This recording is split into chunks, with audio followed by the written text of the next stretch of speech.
Hello YouTube, my name is Mel from Mel's Paper Makes. I'm a 24-year-old cash stuffer and budgeter here on YouTube, and today I'm going to do a budget closeout for the month of November. So if this is something that you're interested in, please stick around. But a little bit of context around me, I'm 24 years old, I'm an engineer.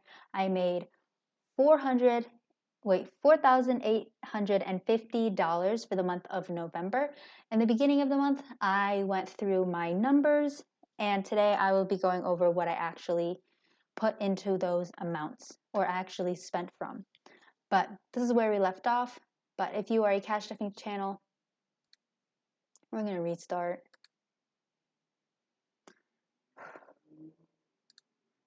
Hello YouTube, my name is Mel from Mel's Paper Makes. I'm a 24-year-old cash stuffer and budgeter here on YouTube, and today we are going to go over my budget closeout for the month of November. At the beginning of the month, I went over all of my numbers, and as you can see here, these are my percentages for the month and my totals for the month. So if you're interested in seeing my reasonings for that, please check out my other video. But if you are a cash stuffing channel or a budgeting channel, please let me know so that I can check out your channel and hopefully others can check out your channel too.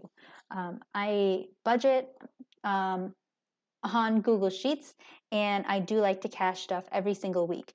So a bit of background, like I said, I'm 24 years old. I am an engineer and I make $4,850, but I actually pulled some of that money from one of my envelopes because November was a 5-week cash stuffing month for me.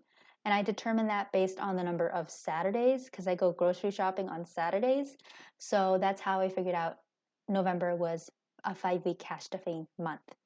And yeah, so I also would like to say that I do get paid after my retirement contributions are already taken out. So I contribute 7% towards a 401k plan through my employer, and my employer matches 3.5%. So I am already doing 10.5% of my salary, including my employer contribution to a 401k for retirement.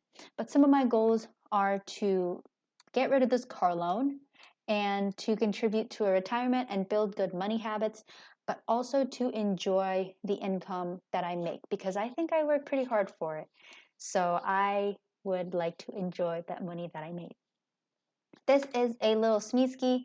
He has been, or it, they have been helping me out, kind of make it a little less make it more fun. So we'll actually get on to the income now. And I made the exact amount that I thought I was going to make. 135 was pulled from my envelope. So I made the exact amount that I thought I was going to make. So next, we have my digital bills. I actually don't cash stuff this on camera because I used fake bills and I'm like, maybe people don't want to see that. So $17.30 for my rent. This is my rent, parking, and some utilities. And there's like a credit reporting thing that they do with my building. It's like $10, but I called them really quick and I'm like, hey, I do not need this. So hopefully my rent will decrease for December now that they don't do the credit reporting thing. Electric was $39.78. Internet was $39, phone was $60. My car loan, I put $560 towards it, and then $425 for my student loans. And then as you can see, these numbers are a little bit different from each other, and whatever the difference is, I put towards my bills buffer.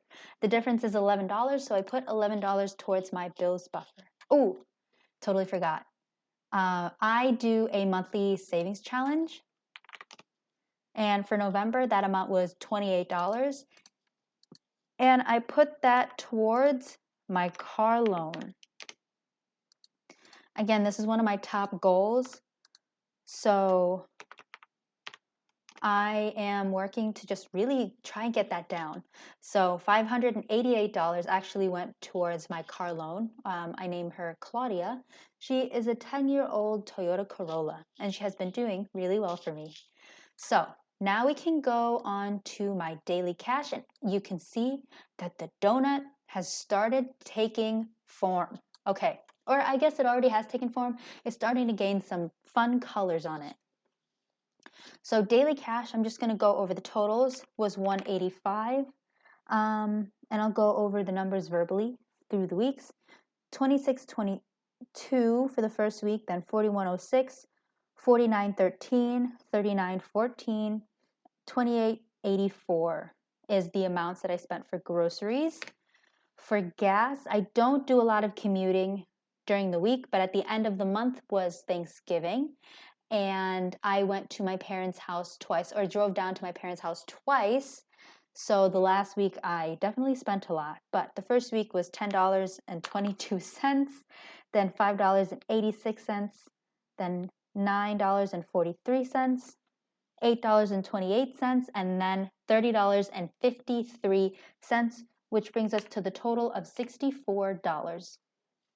Eating out was also really good in terms of spending. First and second week was $30. Then it was $20.28, $16.88, and then $12.39, which brings us to $110. Then for spending, I budget $30 every single week, and every week, week one I got $17.19, then $30, $12.90, $4.07, and then $28.61, which brings us to the total of $106. So there is quite a difference between these two numbers, which is great because I actually put them in different parts of my budget. So next is long-term savings. Emergency got 0. This one's a pretty boring table, but that's okay. And with the difference that I have here, I put some of this leftover money towards my weekly buffer, and that totaled to be $31. Next is the monthly expenses, which is also a little bit boring. Memberships only got $25, and this is for subscriptions like Spotify, Apple Storage, Minecraft, and HBO Max. Okay, here's the table, not the table, the donut. And I have another chart over here showing the slight differences on everything. Retirement got $125 into my Roth IRA. It's not a lot, but it is building a really good habit. Brokerage got $75.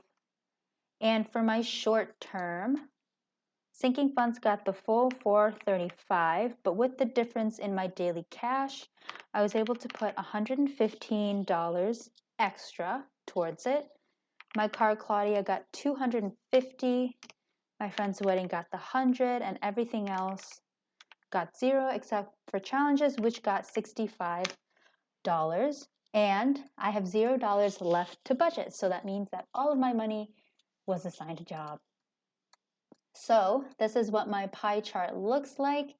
My Sneesky, it's not entertained.